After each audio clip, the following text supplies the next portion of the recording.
और 25 दिसंबर 2006 को spring board academy का सेमिनार था पहला, और 2 दिन का सेमिनार था 24 और 25 को, और 26 दिसंबर को पहला बैच शुरू किया था। तो पहले बैच में जो है वो उस समय एक ऐसा 10 बाई 10 का कमरा था लालकोटी में, और एक उससे भी छोटा था तो वो ऑफिस था, और एक क्लासरूम था जिसमें 15-20 चेयर जो है वो लगी हुई थी। और 26 तारीख को जब पहला बैच शुरू होना था तो सुबह सुबह मुझे एक बार डर लगा था, रात में भी लगा था और सुबह उठते ही नींद थोड़ी मुश्किल से आई थी कि मुझे ये लगा कि अब आज से बैच शुरू हो रहा है, अगर एक भी स्टूडेंट नहीं आया तो क्या होगा। तो पहली बार है, शुरुआत है, तो एक भी स्टूडेंट नहीं आया तो, और मेरे मन में यह था कि भले ही एक दो भी आ गए तो भी मैं पूरे मन लगा के उनको पढ़ाऊंगा। तो इसलिए हे ईश्वर, कम से कम शुरुआत करवा देना, एक या दो स्टूडेंट भेज देना, बोनी अच्छी नहीं बोनी करवा देना अच्छी बुरी का तो कोई वो भाव था ही नहीं, ठीक है। लेकिन उस समय का पहले दिन जो है 7-8 स्टूडेंट आ गए थे, और फिर वो बढ़ते बढ़ते 12 स्टूडेंट हो गए थे। तो पहला जो बैच था उसमें मॉर्निंग वाले में 12 स्टूडेंट थे, और इवनिंग वाले बैच फिर थोड़े दिन बाद इवनिंग का बैच शुरू किया। इवनिंग वाले बैच में केवल 2 ही स्टूडेंट हो पाए थे, और वो लास्ट तक 2 ही रहे। अभी भी पता नहीं लोगों के दिमाग में मॉर्निंग का बैच अच्छा होता है, इवनिंग का अच्छा नहीं होता है, तो इस वजह से जो है वो 2 स्टूडेंट थे। एक अलवर से था ऋषि ओला, और एक भरतपुर से, ठीक है, तो देशराज देशराज कुशवाहा जो है, तो ये 2 स्टूडेंट थे इवनिंग वाले बैच में। तो ये शुरुआत थी, और उसके बाद से जो है वो धीरे धीरे उसके बाद पता नहीं नियति ने मुझे सफल करना ही था, इसलिए पूरे षड्यंत्र मेरे हित में कर दिए थे। उससे पहले कई साल से कोई वैकेंसी नहीं आ रही थी, 3-4 साल से जो है वो वैकेंसी आरएस की नहीं आई थी। और जो ही मैंने शुरू किया, थोड़े दिन हुए, 4-5 महीने वो जो बैच था वो चल रहा था, ऐसे में फिर जो है आरएस की वैकेंसी आ गई। वैकेंसी आ गई तो उसमें 20-25 लोगों का बैच जो है वो बन गया था, और उस समय ऑप्शनल सब्जेक्ट्स पे एम्फेसाइज ज्यादा होता था। जीएस का 1300 नंबर का टोटल परीक्षा होती थी, उसमें जनरल स्टडी के केवल 100 नंबर का एक पेपर होता था, और इसलिए उसका कोई महत्व होता नहीं था।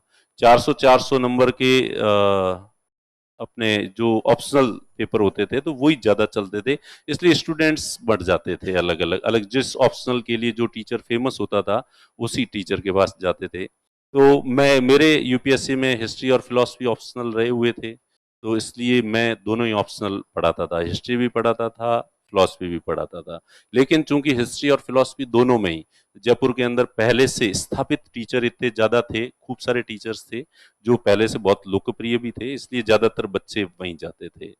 मेरे पास कम ही स्टूडेंट जो आते थे, पर फिर भी मेरे पास एक ट्रिक थी। मेरे पास जो आता था हिस्ट्री का प्री तो मैं ऐसे पास करवा देता था कि हंसते खेलते, और कट ऑफ से भी बच्चों की जो मार्क्स है वो 30-40-50 नंबर जो है वो ज्यादा होते थे, क्योंकि मैं ज्यादा ज्ञान नहीं झाड़ता था। मैं सीधी सीधी जो प्रैक्टिकल बात होती थी जो एग्जाम्स में आ सकती है वही बात सीधी सीधी जो बताता था। मैं उनमें से वह टीचर होते हैं जो ये कहते हैं पास बुक्स नहीं पढ़नी चाहिए, बेस बुक्स पढ़नी चाहिए, ऐसी बड़ी किताबें पढ़नी चाहिए। ज्यादातर टीचर क्या है कि अपना ओरा उसमें महसूस करते हैं, तो बच्चों को ऐसे ज्ञान देते थे। मैं कहता था ना, अपने एक पास बुक आती है छोटी सी किरण गाइड, वो पढ़ लेना, उससे एक भी सवाल बाहर नहीं जाएगा।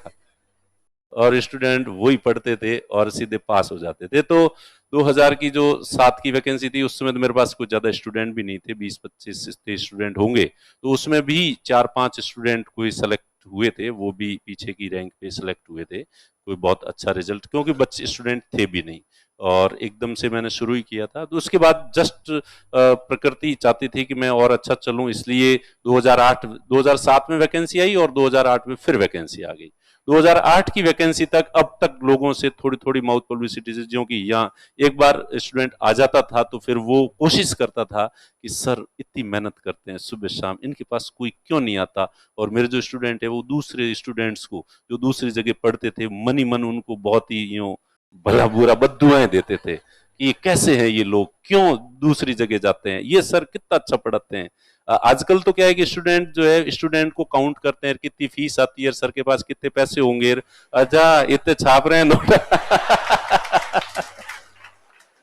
इसलिए प्रेजेंट में वैसे आप भी दिल से बहुत सम्मान करते हैं और बहुत स्प्रिंग बोर्ड के लिए सोचते हैं, लेकिन आप अभी भी उतना नहीं सोचते, आप फिर भी आपके मन में वो पैसे वाला भाव आ जाता है कि खूब छाप रहे हैं सर क्या। लेकिन उस समय मेरे जो स्टूडेंट होते थे उनको बहुत टेंशन सी होती थी कि सर इतनी मेहनत करते हैं, सुबह से शाम करते हैं जी जान से, और इतना अच्छा भी पढ़ा, उनको लगता था कि इतना अच्छा भी पढ़ाते हैं फिर भी लोग क्यों नहीं आते, क्योंकि स्प्रिंग बोर्ड में बहुत कम स्टूडेंट, बाकी जो इंस्टीट्यूट थे उसमें खूब भीड़ होती थी, 300 400, हालांकि उस समय ज्यादा स्टूडेंट होते भी नहीं, तो पूरे राजस्थान में मुश्किल से कोई 1000 स्टूडेंट तैयारी करने वाले होते होंगे।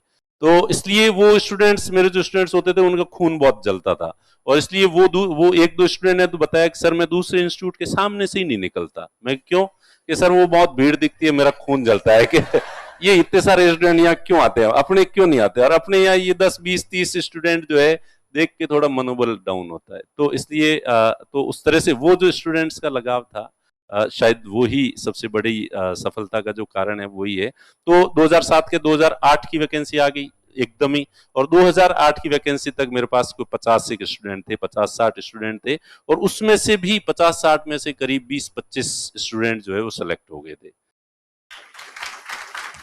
और उसमें टॉप 100 में, टॉप 10 में भी जो महेंद्र प्रताप सिंह, आपने जो है कई सेमिनार सुनी होगी, ली होगी, तो वो 8वीं रैंक थी, 8th रैंक थी, जो स्प्रिंग बोर्ड का सबसे पहला अच्छा रिजल्ट था। लेकिन ये 2008 की वैकेंसी का रिजल्ट आया था 2011 में। कब आया था? तो 2006 में शुरू किया हुआ, 2011 तक संघर्ष के ही दिन थे, एंड टू माउथ ही थे, जितने पैसे आते थे उतने मुश्किल से इंस्टीट्यूट का खर्चा निकल पाता था, इससे ज्यादा बचत वगैरह कुछ भी नहीं होती थी, पर पेशेंस के अलावा अपने पास कोई चॉइस भी नहीं थी, तो और क्या करो, तो पेशेंस रखना ही। तो 2011 में वो रिजल्ट आया, और उस रिजल्ट के बाद एकदम से स्टूडेंट जो है वो बढ़े, तो बढ़ के कितने 100-200 स्टूडेंट जो है उसके बाद हो गए थे। 2011 का जो रिजल्ट था उसने एकदम से स्प्रिंग बोर्ड को चेंज कर दिया। तो वहां से फिर ऐसी स्थिति हो गई कि अपने पास जो है 100-150 स्टूडेंट, 200 स्टूडेंट तक जो है स्ट्रेंथ पहुंच गई थी। और उसके बाद 2013 का जो पॉइंट, टर्निंग पॉइंट है, 2013 ने एकदम से हालात बदल दिए, जज्बात बदल दी, जिंदगी बदल दी। तो इससे पहले दूसरे वाले कोचिंग इंस्टीट्यूट जनरल स्टडी पे इतनी ज्यादा जो एम्फेसाइज फोकस नहीं करते थे, और मैं और स्प्रिंग बोर्ड में जो है वो थोड़ा जनरल स्टडी को भी साथ के साथ पैरेलल लेके जो है वो चलता था। और 2013 में यूपीएससी का रिजल्ट आता है, आईएएस का रिजल्ट आता है, और आईएएस के रिजल्ट में स्प्रिंग बोर्ड के 4 बंदे जो है, जो आपकी तरह एनी टाइम स्प्रिंग बोर्ड से ही शुरू से लेके आखिर तक की जो तैयारी की है और आईएएस में सिलेक्शन होते हैं। एक 35वीं रैंक पे नथमल डिडेल, जो अभी आपके राजस्थान रोडवेज में डायरेक्टर है, निदेशक है, राजस्थान रोडवेज, राजस्थान कैडर में ही आईएएस है। थोड़े टाइम पहले चूरू कलेक्टर, उससे पहले भरतपुर कलेक्टर, फिर है नथमल डिडेल, तो उसकी 35वीं रैंक थी। 56 रैंक कानाराम सीरवी, जो पहले डूंगरपुर में कलेक्टर की पोस्टिंग रही हुई है, ठीक है। तो ये 2, और एक सुरेंद्र लांबा जो पंजाब में आईपीएस है, और सुरेंद्र मीणा जो यहीं इनकम टैक्स में है, डिप्टी कमिश्नर है, और अपना वाला जोन जो मेरा जोन है उसी के अंडर में जो है वो आता है। और और अभी कल परसों वो हम रोज वैसे मिलते ही रहते हैं रोज ही, पर फिर भी थोड़े दिन पहले मेरे पास फोन आया कि सर आज बहुत खुशी हुई। मैं क्या खुशी हुई कि सर जो है आप जयपुर के सबसे अच्छे टैक्स पेयर्स में से जो है वो आप हैं, एडवांस टैक्स जो आपने जमा कराया है।